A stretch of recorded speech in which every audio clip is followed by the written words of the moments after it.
The commands of hidden hope. Okay. The commands of hidden.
Okay.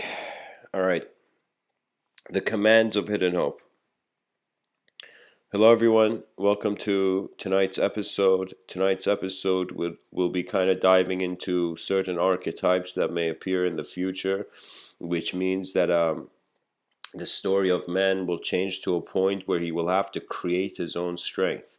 You know, it's like there's something that a human being gains from nature, which is their existential design, and then their experiential design is in the nature of their free will. That means you as a human being are a part of nature,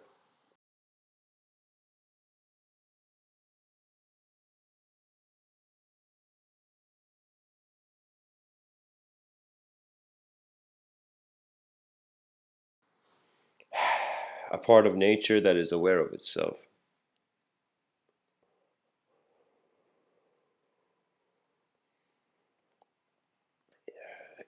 Behind your eyes, you're a creator. In the subjective realm, in front of your eyes, you're the creation of the objective realm.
Okay.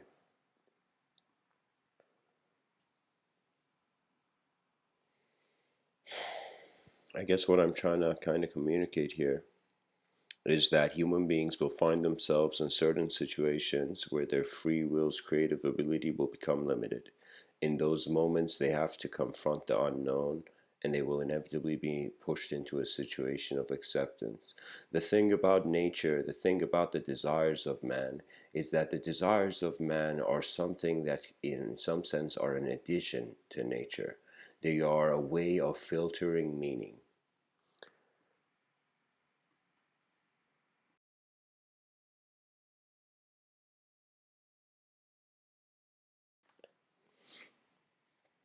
The desire comes from the world that can be,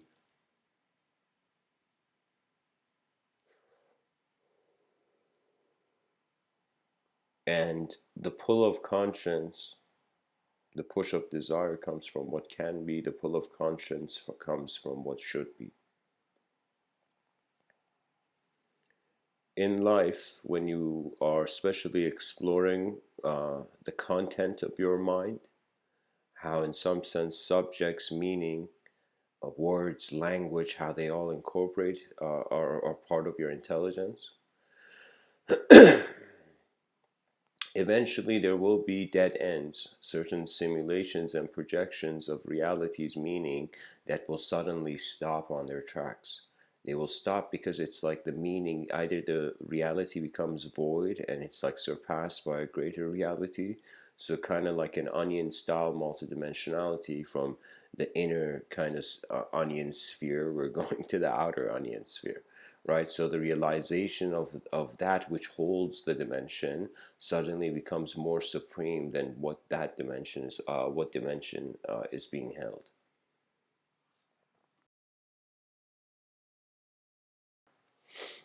In human society, due to us being creatures of various abilities, we have, in some sense, idolized the ability of man. At first, it was just a demonstration of what one could do. Then it became a sort of alertness, clarity, and a sort of response to a living system. You know, it's just like the knight. We find the archetype of the hero, kind of a sense of with greater strength and ability comes a sort of, I don't know how to say it, but it's like the same way that evil people can envision an evil act and do it is the same way good people can envision a good act and do it. What it is a trust of action in accordance to a certain blueprint of subjective design.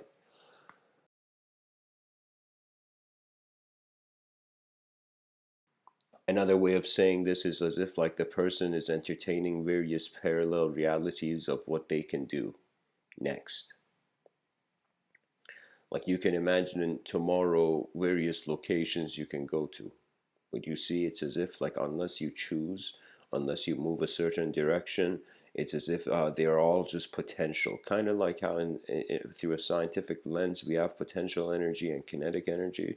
So it's as if one is kind of dormant in a certain state, then the energy transforms and kind of it becomes an expression of movement. So what it is that before we act subjectively, there are potentials, parallel versions of reality. The moment we act and decide upon, it's as if suddenly that potential energy has become kinetic. Kinetic is kind of like the movement of an object in a subjective context, in that sense, I'm saying.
one can say hope is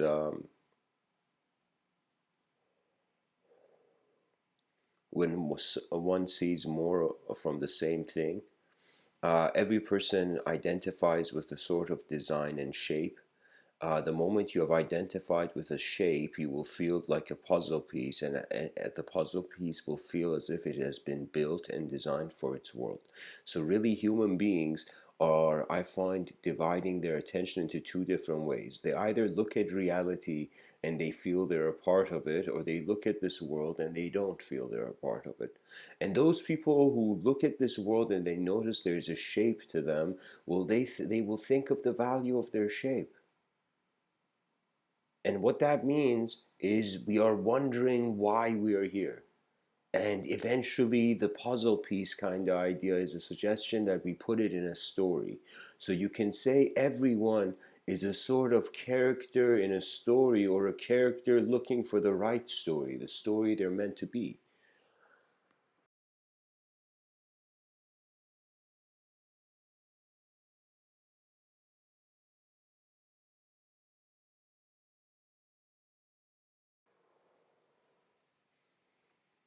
The purpose of this life is not repetitive action. If it was, being a robot would be enough. The purpose of life has to do with discovery, and man has evolved to a point where his external exploration has gone very far. We have very advanced external technologies. But when it comes to our inner technology, of course, we have the advanced technology of language, but at the same time, the study of the mind has not gone that far. It's as if matter made us stop asking certain questions. It's kind of like you can say the same way one can see a room empty, and it's easier to see emptiness than to try to actually see something there. This is why vision takes effort. Or another way of saying it's easier to destroy a building than build it. Building it takes more time. Its demolition is in like one day.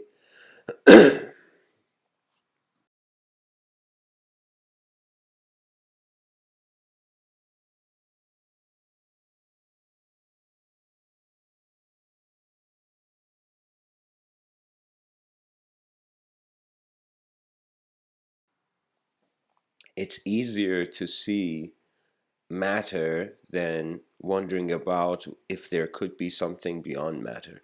The idea is not to just jump to the next belief. There's so many beliefs in this world, and the mind can, in some sense, see each belief from various degrees of its own past. So, what that means is we are never in one world subjectively. The subjective landscape, like weather, is changing.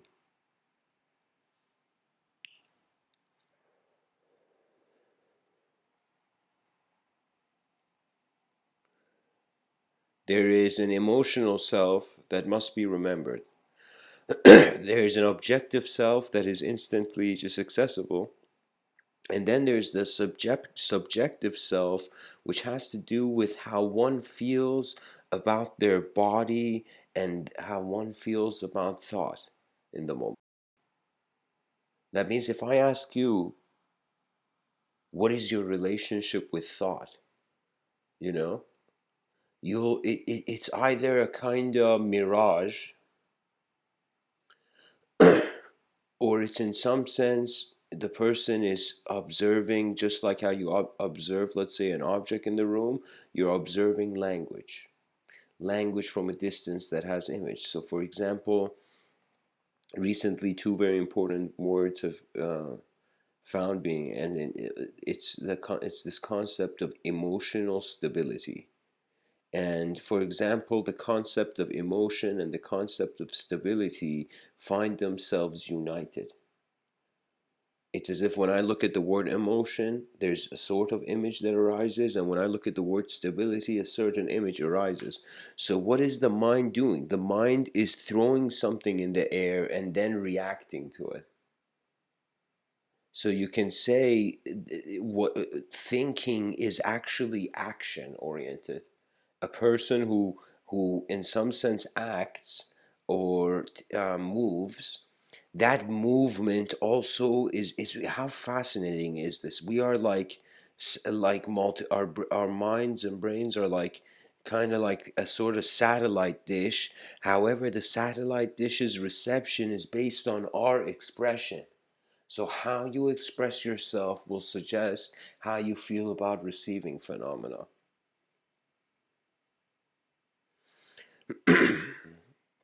If this world was built for perfection, man would not see imperfection.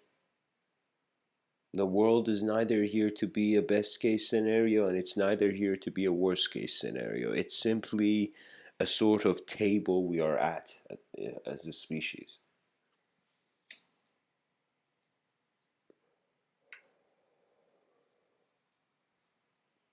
There's a sort of lightness that arises from one no longer being burdened by what belongs as a process of nature, what belongs to nature.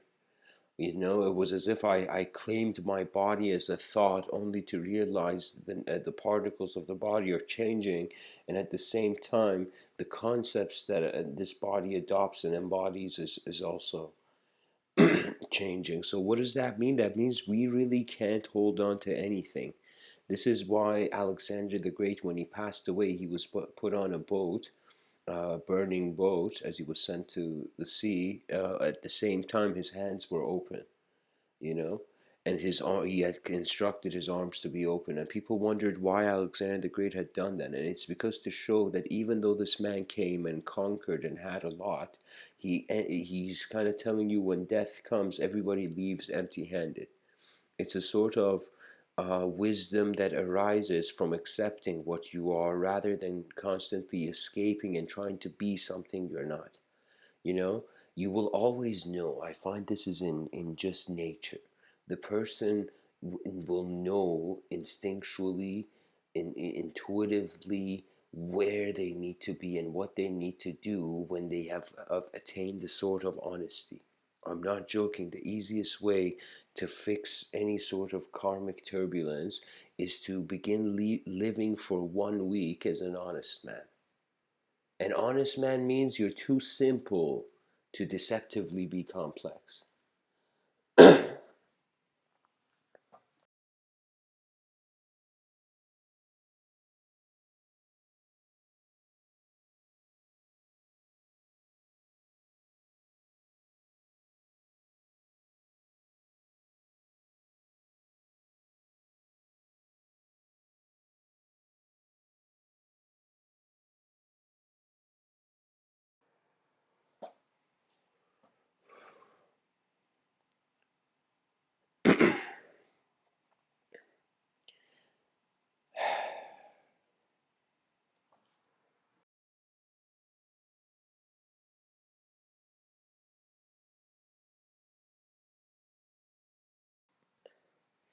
I feel that we are the heroes of our minds.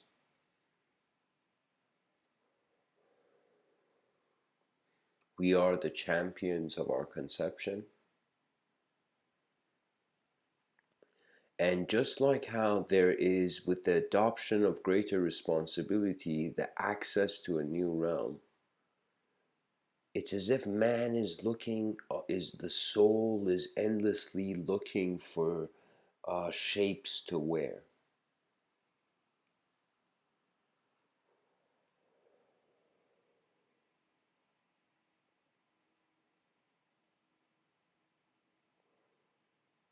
It's like a feeling of the ultimate patience.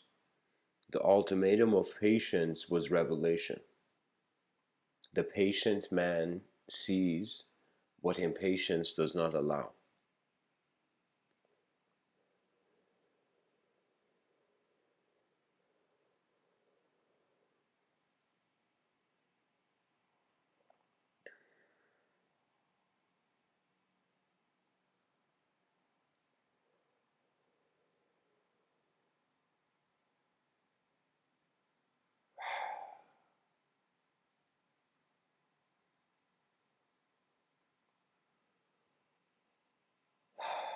One thing is for certain: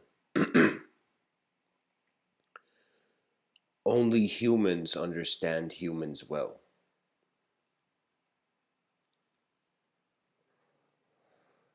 What that means is the human connection is one of existential design. We find ourselves like as if, imagine, we entertain a metaphysical notion of kind of a sort of similar to the mind body dualism, a sort of soul mind dualism. As if the mind is in its own room and the soul is in its own room. And it's kind of like if we took the notion of a sort of Buddhist reincarnation cycle, what does that mean? It's like this entity is manifesting, this shapeless thing is becoming a shape, and then the shape breaks, and then it becomes a shape again, and the shape breaks. And it's as if it's this emotional reactive program that is endless.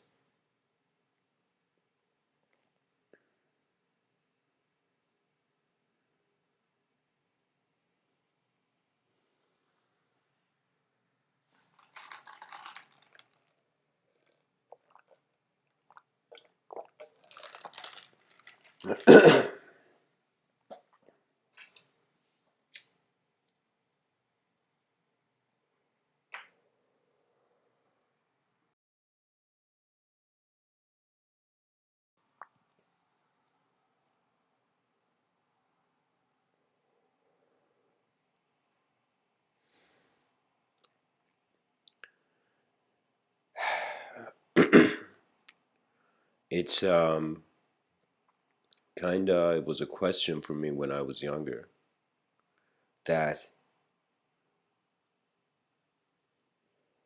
are my eyes my sight? And I realize I cannot own change. It's kind of like the moment you pick up something, it just breaks in your shatters, it just dissolves. Dissolves into light part, like just dissolves through light or something. So what I mean by that is the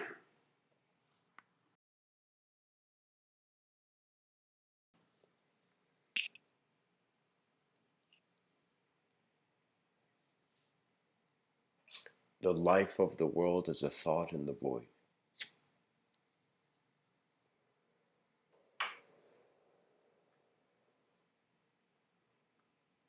It was pretty much this philosophical view that the sight is like the content, like the water in the glass. It takes the shape of the glass, but is not the glass. Similarly, the soul takes the shape of the mind, animates what it contains, it, but is not the container. And this relationship of not having and realizing nothing can contain change leads to a sort of strange, inevitable contentment of the structure of the system. Like right now, there isn't that many people who are arguing that the sun doesn't exist. Everybody feels the sun is there, right? And like nobody argues about this notion of the sun doesn't exist, okay, because it's evident, because it's there, because we don't have to question it, right? Nobody questions whether the earth is here, they're on it. Similarly, it's one of those things where nobody can question intelligence as they are being it.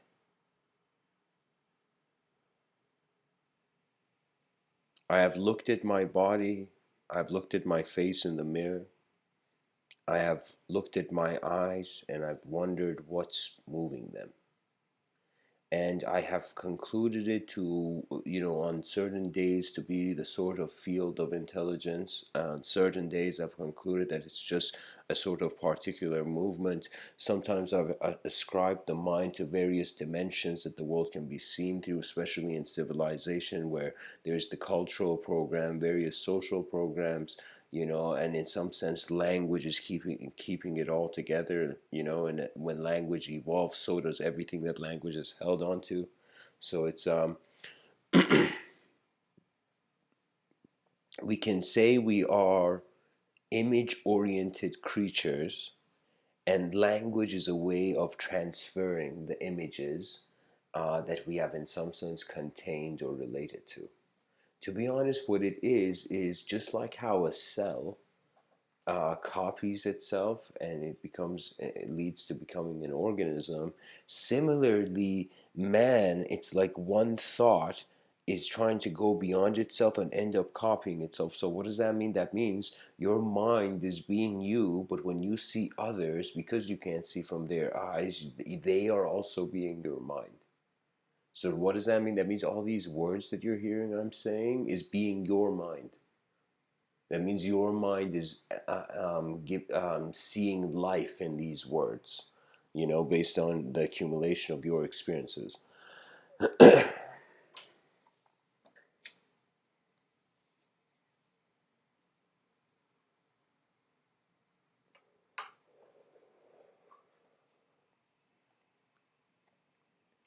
I often see my mind as a sort of pilot, as a sort of, and like pretty much my life is not just the maintenance and survival of the objective reality, but it's also a sort of, from the moment I enter the conscious waking state, where is attention moving? How is it moving?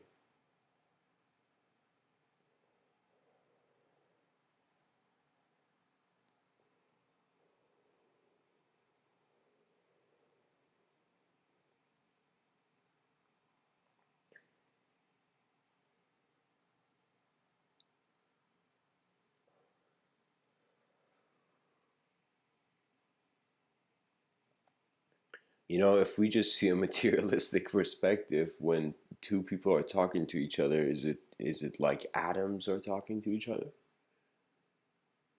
There is some hidden layer of an endless animating force, and behind the various layers of existential reality, there are certain foundations that tend to be unfathomable to individual consciousness. But certain, based on the like having a bunch of memories present at the same time, one can also tap into a collective rhythm.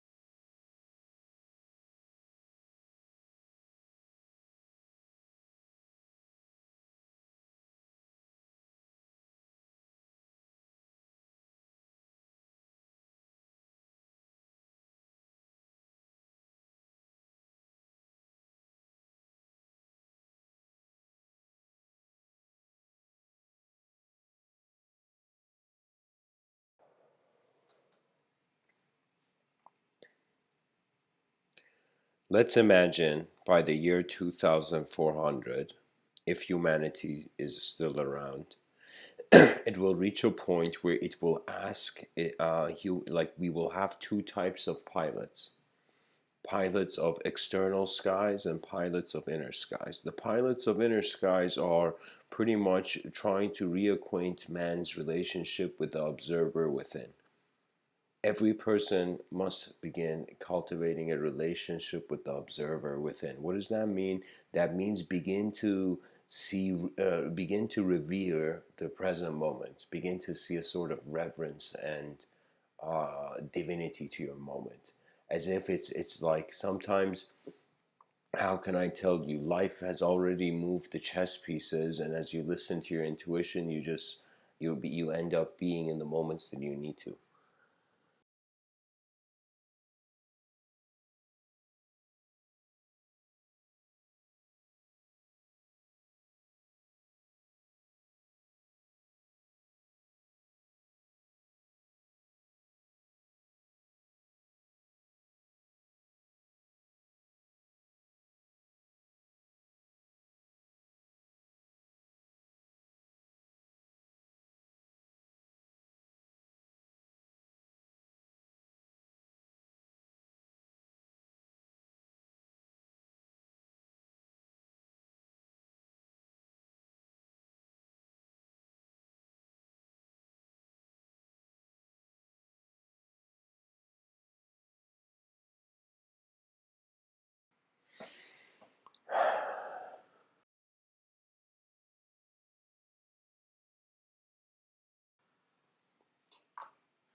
A blind spot of selfish power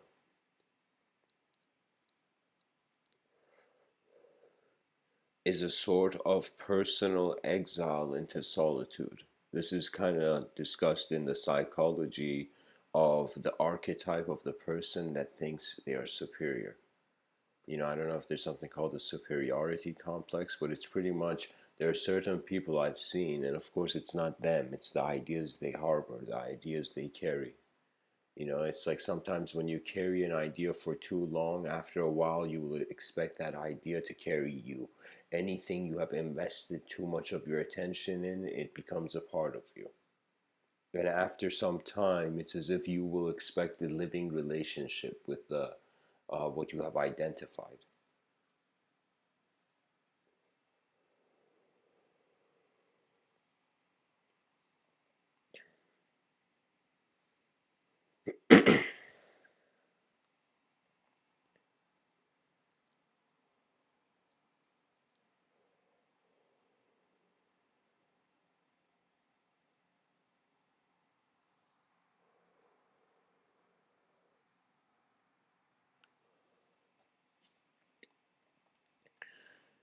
The inner pilots will be beings who are looking for a sort of galactic exploration of the context of the world. So what does that mean? Let's say in the year 2400, it's like there comes this group and they're recruiting pilots to take like mankind's advanced crafts into space, like interstellar travel. That becomes a thing. We begin kind of noticing it's like children look out the sky and they see as if a line of stars moving, and children are like, what is that? And it's like somebody tells them it's the highway of stars. They're actually like crafts and ships that are moving. So, what I mean by that is that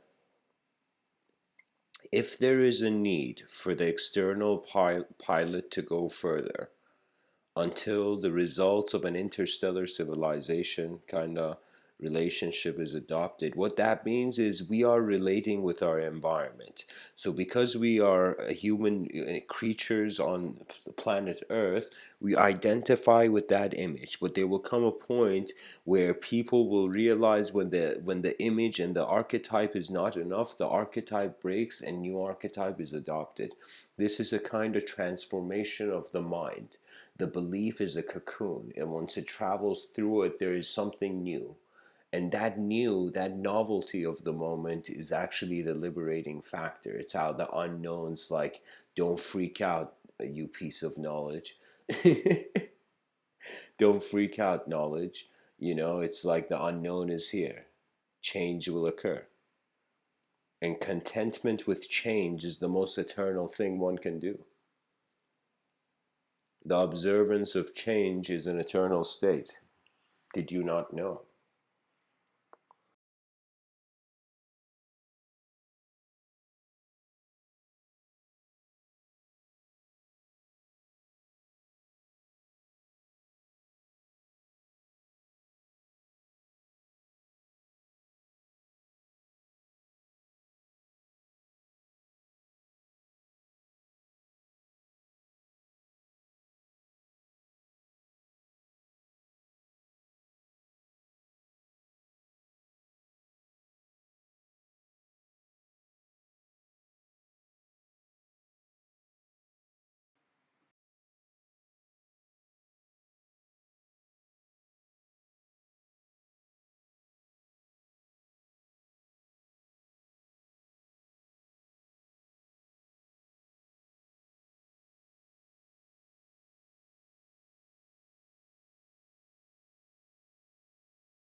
Think of it this way. If mythology is an extreme, uh, if mythology is there's a mythology for your past self, and we can say, how can I tell you, like, if there's, how would I explain this? your past self, let's say one of your ancestors, they entertained a certain mythology. That mythology, even though it was created in the past, was inspired by a sort of, like, in the present moment now, the stories of ancient times are mythological to us. Now, similarly, we are the past, our present moment is a memory for our future self. So what that means is, if mythology is a sort of vast narrative from the past, that means the story we entertain now is going to influence the future generations. So what does that mean? That means we have to create a new mythology as a species, so the future generations, in some sense, are their values are shined on with that light. So what does that mean? That means we are creatures that just don't need an intellectual advancement. We also need emotional stability. Now, if the intellectual advancement becomes ignorant of nature, one becomes the more emotional turbulence, the more return call to it becomes crucial to return to the natural state. That means, think of it this way: nature, its backup system for the unnatural, for a sort of unnatural movement, is that it stands its ground. What does that mean? That means the body fades, but the mind remains. The mind fades, but the soul remains. The soul is no longer dualistic, it can't be a verb. The soul is like the empty page where the noun and the verb are being written.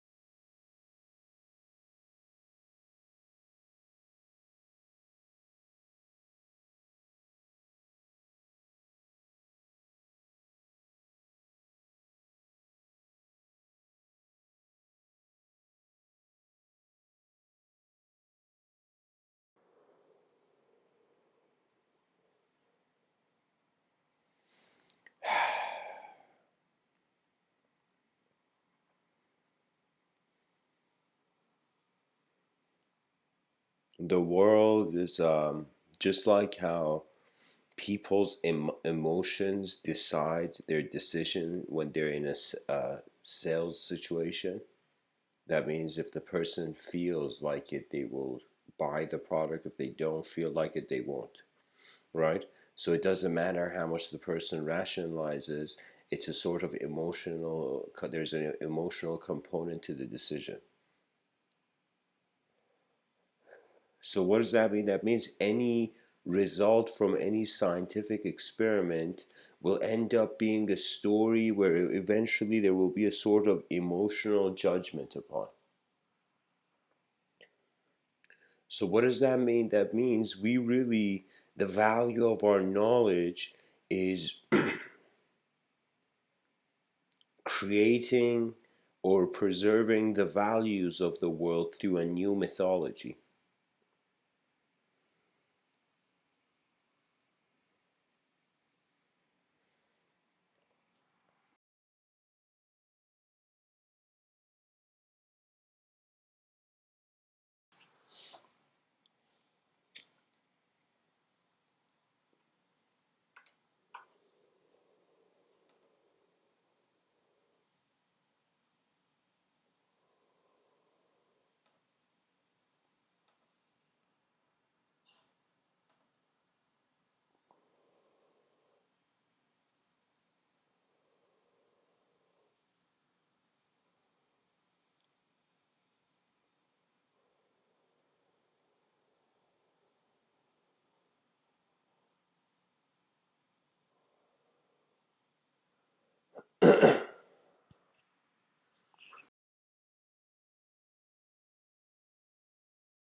in certain new age communities, I was kind of introduced to this. Like I noticed there was something like this in 2000. What was it, like 2013? Like um, there are certain people who, due to their either inability or discomfort with confronting the kind of person they are now, they shift their subjective personhood to a galactic context. So, what does that mean? It's the moment we accept the idea of the soul, then we give hyper personalities to the soul. So, a hyper personality of the soul is like the person feeling they are a galactic being. For example, like there are certain narratives. One personal narrative I entertain is kind of like there there is an inverted it's as if like this world is a simulation from somewhere else. And so that somewhere else has a galactic kind of imagery, and the simulation now has an earthly imagery, kind of the multi-layering of the identity, kind of how the attention as it moves it re-identifies. So really your personality is as limited as your attention is.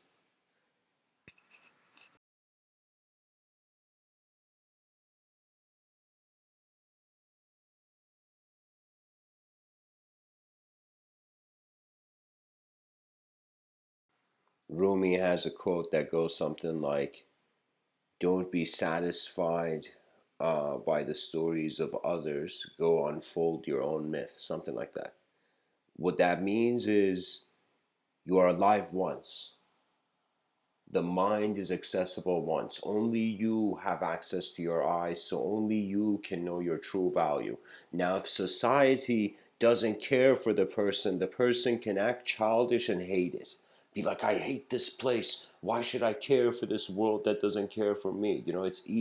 Sometimes this isn't said often, but who experience cruelty end up becoming really cruel because in their life experience that intensity becomes inevitably authorized if the person cannot return to their ideals.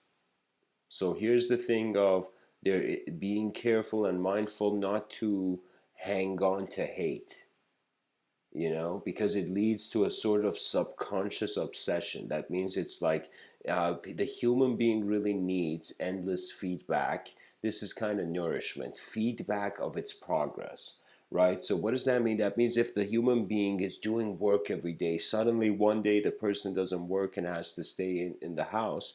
So, the person, in some sense, just begins doing indoor activities with the same kind of work kind of flow, you know? So what it means is like the continuity of a sort of effort of attention between various dimensions. So, because I kind of had the intention of speaking about galactic and celestial archetypes, what it means is in a micro way, the story of the human being is the starting point. In a macro way, the story of the human being can expand in any way. You can think you in your past life, you were like some, kind of extraterrestrial or something. I've had dialogues with people that would go around this idea. And so it's as if the person was an extraterrestrial in their past life. One can say also, okay, in my past life I was a galaxy. In my past life I was the sky. You know, the person can really ascribe any picture to the unknown and to the, or in some sense, what the traditional spiritualist would say, the old soul. That's rude. That means what that means is you shouldn't touch something which you have no idea about, and the unknown is similar. There requires discretion and decency. Without these two, there is like I don't know how the pilot is navigating.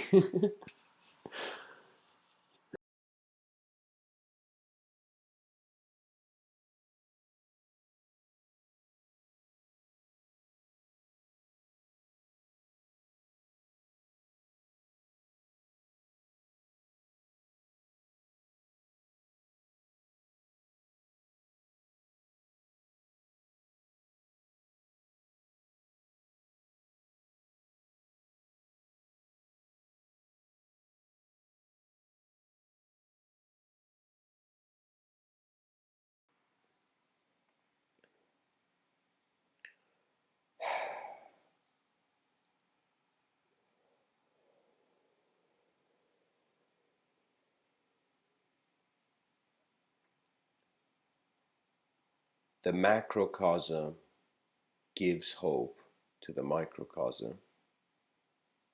The microcosm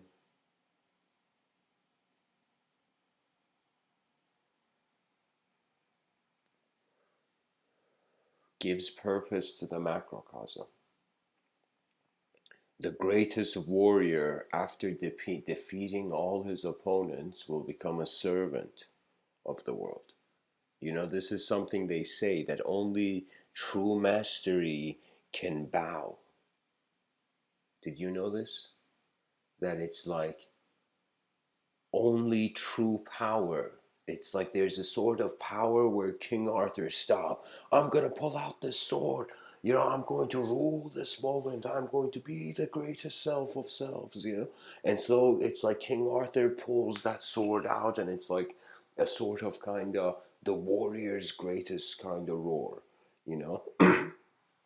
Now, there is also a level beyond this where that same warrior who has raised his weapon in the sky and is roaring, you know, is shouting, you know. Now, this warrior suddenly, instead of shouting and raising his weapon, becomes incredibly silent, and the weapon becomes sheathed. So, what does this mean? It means not just being exposed to great power, but controlling it, not being exposed, not being in a situation where you are just given an advanced mind, but also being able to navigate it. Because of the fear of isolation, by not agreeing with only a purely material perspective, the searches for the mind that should be going on have stopped. It's kind of hilarious. Like Friedrich Nietzsche said, God is dead, and man killed him. It's like nowadays it's like the mind is dead and man killed it. Man is not just killing himself, he's also killing his own ideas. And it's savage and it's wild and animalistic, and it gives off the impression that our minds are still in violent states, even though our physical bodies have adopted to a certain civility, you know. The mind can become incredibly, it can embody, just like it can embody chaos, just like you can step into a kind of like you're on a vehicle and you're on the highway, and it's like an incredible intensity, you know. And let's say you're not on the highway in some sense, or let's say you're piloting a jet, like that's an incredible intensity at the when you're getting close to breaking the sound barrier.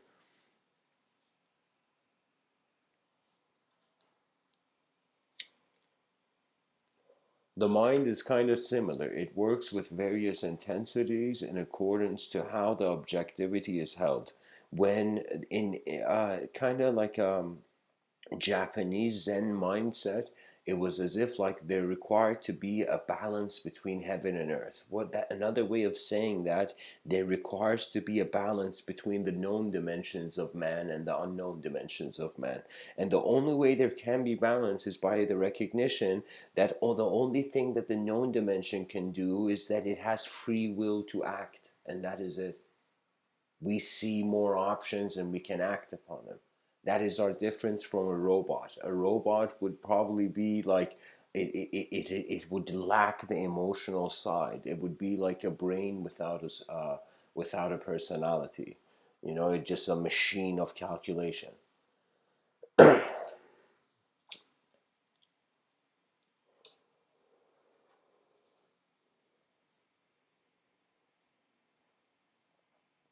In my science fiction novel, The Messenger of Giants, there's a sort of section where robots are integrating into society alongside humans, and it's like the human being, it's like, how can I tell you, the robots are recording enough of human behavior to be able to replicate a sort of soul to themselves, as if like the kind of soul of a robot is at the emotional vastness of the human being.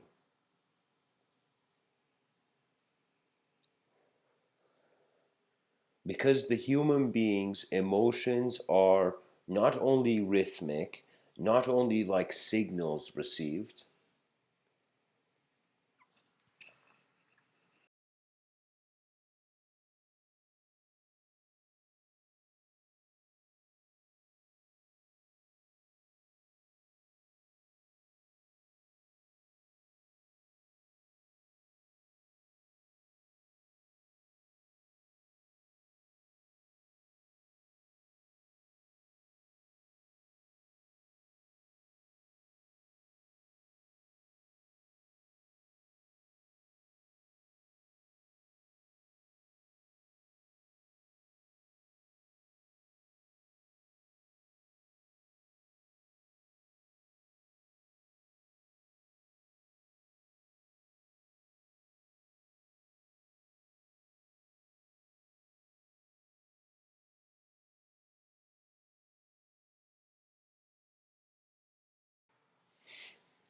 The contentment with the objective realm and the contentment with the subjective realm leads to a state of witnessing clarity. This clarity, this attention is so pure that it is identifying not only as the object in space, but as the space of the object. That means the kind of inner witness, the kind of mystical traditions speak about, the kind of attributeless presence of just this present attention. Like if we were candles, this our consciousness would be the candle flame. So like this kind of like, and the candle flame, because it's moving and dynamic and it's changing, in some sense it's, how can I tell you, it's never the same thing. The speed of our mind is faster than the speed of our body. The speed of the soul is faster than the speed of the mind. Therefore, the mind's attempt to fathom it would become a sort of ambition, an infinite ambition, only to realize that it cannot be. Um, you cannot be in a place where your phone doesn't have signal and constantly make phone calls and wonder why nothing is happening. You have to go into a different room and then you access the whole world through it like another viewpoint.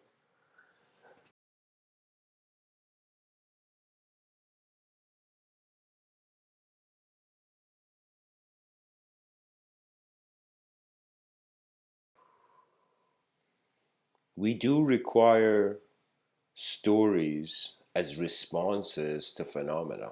That's an amazing thing. That means it's like, what does someone do when they see something very next level or crazy? They go and tell someone else.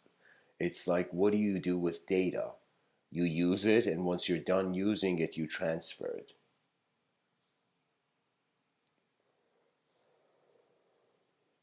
We should create a civilization where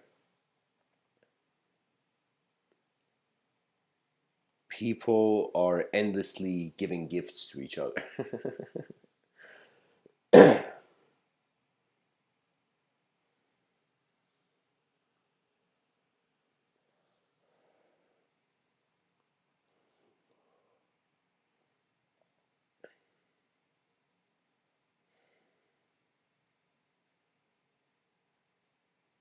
Why is the self here? Why is the moment's eyes open?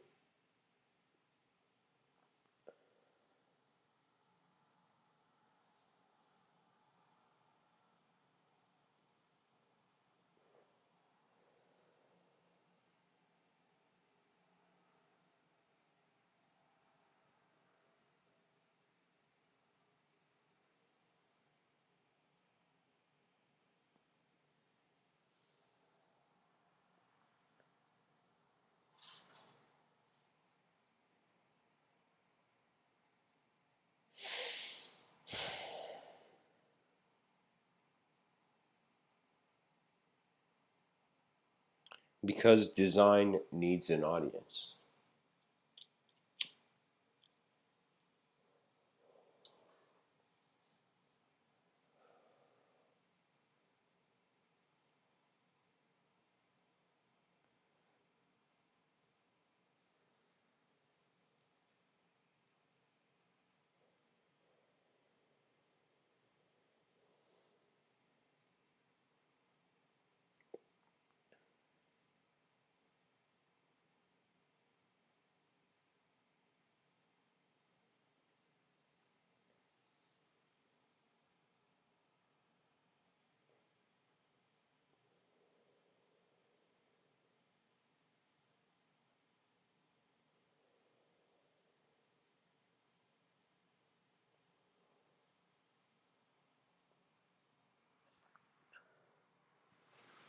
Whew. Honestly, it's sometimes fascinating for me how when we really reverse engineer back to the origin of an idea, we kind of come into a confrontation of a void where then contemplation takes various avenues. So I find myself sometimes giving these talks suddenly like the speed of the thought moving to a point where as it moves, it transforms an implication in the space that it's found in. So another way of saying that if there's a way of kind of trying to visualize the speed of light, and then it kind of is limited to the person's greatest speed that their mind can visualize moving. And in some sense it kind of becomes so instantaneous. So look at how fascinating the veil between the dimensions of this world are, if this world of ours was multidimensional. Its dimensions are that it goes, the speed becomes so fast as it reaches the kind of edge of the dimension, that suddenly the world will become, it's like the presence of an invisible world. So what does that mean? That means like there's a sort of notion of invisibility, that it's as if we don't see anything in the room. The invisibility is another way of saying it's like an acknowledgement of space. Now we can say there is also the subjective self that can consider an invisibility, which eventually is a return to the witness. The return to the witness is really how the emotions and the objective component of the being and the subjective component of the being, so the emotional component as well, these three, it's as if they in some sense bow. They bow to the moment. This is a strange idea, but I've had various times where it's like I've been so shocked how life is just here. I know it sounds simple, but it's like I've got panic attacks of of suddenly being like, oh my God, we're in a rock in the middle of nowhere. Like it's like, do you know what I mean? It's like sometimes life is strange because simply it's here.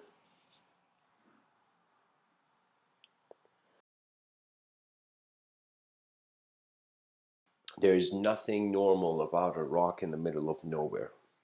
Hence, no one on this earth can be considered normal.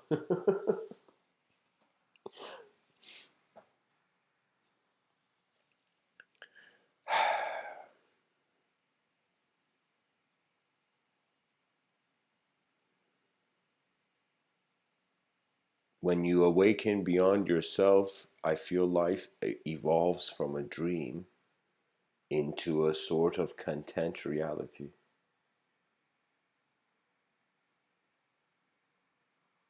So what does that mean? That means it's like, because we're so strict about knowing things in a certain way, there are many kinds of separation. You can say the kind of discrimination between a thought that is abstract and a thought that is really real and objective, like for example, the thought of um, Poseidon, who Poseidon in Greek mythology was, you know, the god of the elements of water. So so it's like the concept of Poseidon has a sort of abstract realness, but the concept of a glass of water on the table in front of me, like that has another sort of kind of, it's like the abstraction, it's like the thought is not needed when the object is there, you know? The object is the manifestation of the thought.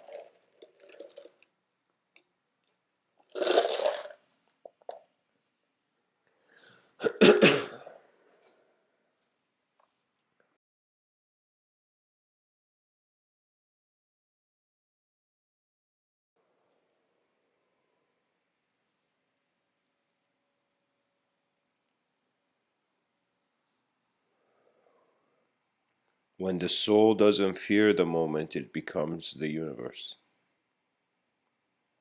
That means galactic archetypes become just a sort of through playfulness they're engaged.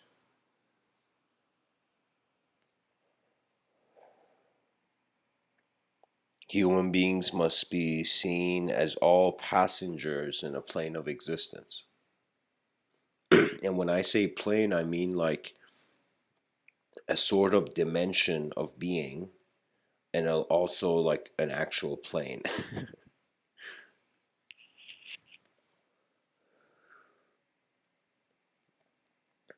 Courtesy, compassion, and efficient advancement. What else? Somehow people must find ways to unlock their intelligence. unlock their mind, and it has to occur through an existential and inner existential allowance, a sort of internal authorization of granting yourself a sort of allowance to be what you are. It's as if like somebody has never told you this, but it's okay to be. It's not okay to do certain things, but we say it's okay to be as a being. It's part of your freedom. It's kind of like it should be written in the Declaration of Human Rights. A Universal Declaration of Human Rights. You have the freedom to exist, and sometimes guilt and um, narratives that are heavy due to a consequence of inefficiency. It's like the person feels they shouldn't exist. We find this in psychology also with the father, like the father figure, and especially this is mainly prevalent. I mean, it's you can say it's found everywhere in the world, that there are certain fathers who, once they've been around their family, they've done certain things that they feel they have hurt the family. And this is just in the psychology of the person who by nature is good. The person is actually like a simple, decent person, but it's that they have done certain actions that they felt they have hurt the others. And so whenever they're around the family, the father has to leave. The father has to leave because being around the people he hurt, he feels a sort of guilt, as if he did not give them freedom, and his subconscious is like, you want me to give you you know. So it's very important how you treat others, because on some level you're treating your mind. Everything you have done has also been being your mind. Mind is another way of saying intelligence, being aware of the unknown.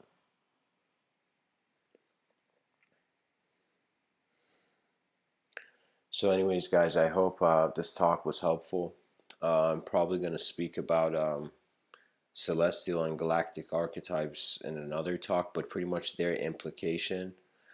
How would I say it? Like, their implication is the evolution of the identity towards more of a natural responsibility. It's like you're not just like Jordan Peterson says you need to be responsible for your room. Mr. Within is saying you need to be responsible for your cosmic room. And so, any way you can kind of identify with the spirit of not just nature, but the spirit of the nature of the cosmos, then it becomes a sort of relationship where the micro is attempting to become macro, but in order to become macro, it can't be micro anymore. So, it's like based on the lens you take off and put back on the camera, the reality changes, the vision shifts. Anyways, guys, thanks for tuning in. I've shared a link in the chat description. Pretty much, I thought of uh, I've always been fascinated by the School of Athens, and I found like this global digital online space we find ourselves in. It's like this second School of Athens could kind of be that, right? So it's a Facebook group where I feel it's like a great discussion hall, kind of like how the ancient Greek philosophers would go and debate. The spirit of rhetoric was still alive then. So, anyways, guys, thanks for tuning in. Much blessings and knows.